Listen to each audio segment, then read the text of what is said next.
à tous, nous sommes le 17 février, voici l'actualité principale de ce mardi. La ministre de l'Agriculture était présente ce lundi en Haute-Marne pour annoncer des mesures face à la prédation du loup, une visite attendue par le monde agricole. Le Salon de l'Habitat a de nouveau pris place dans la cité barisienne, immersion au cœur de ce rendez-vous important pour les professionnels du bâtiment. Un coup d'œil sur la météo, c'est un mardi très humide dans nos départements avec des pluies régulières tout au long de la journée. Le ciel restera bien chargé et l'ambiance fraîche avec des températures comprises entre 5 et 7 degrés l'après-midi. Elle avait promis de venir en Haute-Marne qu'avec des annonces concrètes. Ce lundi 16 février, la ministre de l'Agriculture, Ali Genevard, s'est rendue dans le département particulièrement touché par la prédation du loup. En 2025, 800 bêtes y ont été tuées et plus d'une centaine depuis le début de l'année. Sur place, éleveurs et syndicats attendaient des réponses. Regardez. Dans cette exploitation de Val-de-Meuse, l'heure est au bilan. Le constat est lourd et il est adressé à la ministre de l'Agriculture. La Haute-Marne est aujourd'hui le département de plaine le plus touché par les attaques de loups. En 2025, 800 bêtes ont été tuées. Le 9 juillet, c'est une date que je n'oublierai pas. Au matin, donc, j'ai découvert 16 brebis tuées par le loup, massacrées, qui baignaient dans leur sang. Et en fait, c'est un choc, c'est le chaos. On arrive, c'est un champ de bataille. On est très longtemps à essayer d'oublier les images et en fait, en quelque sorte, on ne les oublie pas, quoi. Depuis le début 2026, les attaques se poursuivent. Face à cette situation, Annie Genevard, ministre de l'Agriculture, accompagnée du ministre délégué à la transition écologique Mathieu Lefebvre, est venue présenter de nouvelles mesures. Une visite organisée à l'invitation du président du conseil départemental. Nous avons pris la décision d'augmenter le plafond de tir. Il était de 19% aujourd'hui. Il est de 19% aujourd'hui.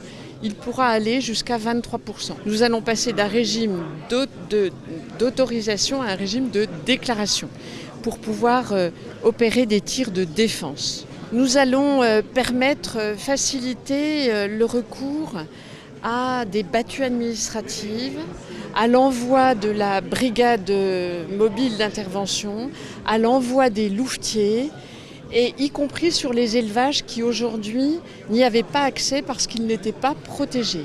Mais sur le terrain, les agriculteurs veulent des garanties. Les jeunes agriculteurs et la FDSEA, engagés depuis plusieurs mois dans les mobilisations contre la prédation, attendent désormais des actes. Pas de raison que dans les prochains jours, ce ne soit pas mis en place. Après, on n'est pas non plus crédule. On sait qu'on est en France et que les lois, tout ce qui est administratif, ça ne se met pas du jour au lendemain.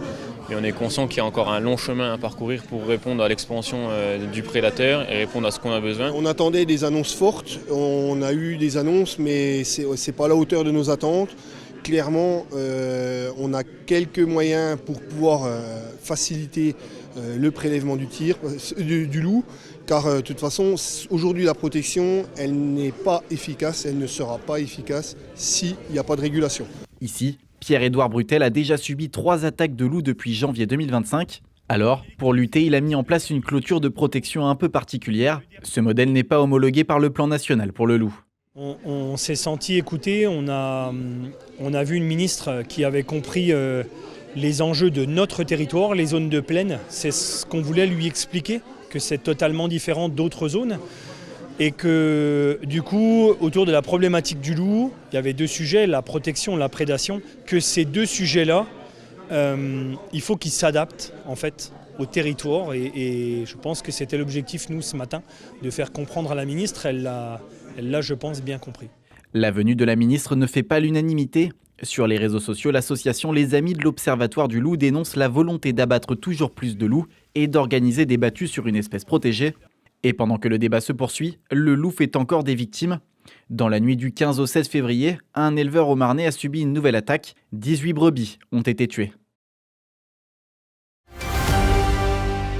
Le week-end dernier, la Barroise de Bar-le-Duc accueillait le Salon de l'Habitat, un rendez-vous important pour les professionnels du bâtiment dans un contexte où le secteur reste sous tension.